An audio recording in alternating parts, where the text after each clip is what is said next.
যার অস্ত্র ভাণ্ডার বেশি থাকবে, বন্ধু ভাণ্ডার বেশি থাকবে, সেই মূলত জিতবে। এটা গেল সহজ কনসেপ্ট। এখন কি হইতে পারে, ইসরায়েলের প্রতিরক্ষা ব্যবস্থা তো এখন বলতে গেলে ভেঙেই পড়েছে, যার ফলে সবাই দেশ ছেড়ে চলেও যাচ্ছে। ইরানকে অলরেডি রাশিয়া, চায়না এবং উত্তর কোরিয়া সাপোর্ট দেওয়া শুরু করেছে, যার ফলে আমার মনে হয় যে যদি ইউএসএ ঢুকে যুদ্ধে, যেটা সম্ভাবনা খুব কম, কারণ মাঠে আসতে হবে, আর তেহরান নিজেই একটা বিশাল বড় ঘাঁটি, দুর্গ, যেটা আসলে দখল করা কোনোভাবেই সম্ভব না। আলেকজান্ডার দ্য গ্রেটও পেরেছিল না। যার ফলে আমি মনে করি যে যার বন্ধু ভাণ্ডার, অস্ত্র ভাণ্ডার বেশি থাকবে, সেই জিতবে। বন্ধু ভান্ডার আর অস্ত্র ভান্ডার বেশি থাকলে বললে তো ঝুঁকিটা আসলে ইসরায়েলের দিকে বেশি যাচ্ছে।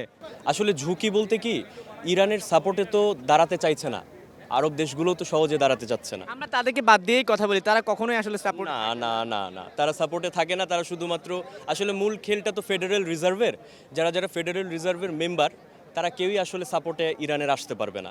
উত্তর কোরিয়া আর ইরান ফেডারেল রিজার্ভের আন্ডারে না। আর মূলত যুদ্ধর কারণটাই এটা। তবে ভয় এই জায়গাটাতে যে যদি তেহরান ফল করে, তাহলে এরপরে ইসলামাবাদ ফল করবে। আর ইসলামাবাদ যদি ফল করে, তাহলে আমাদের আশেপাশে অন্যান্য রাষ্ট্র আছে, যে রাষ্ট্রটা আমাদেরকে দখল করার জন্য উঠে পড়ে লেগেই আছে।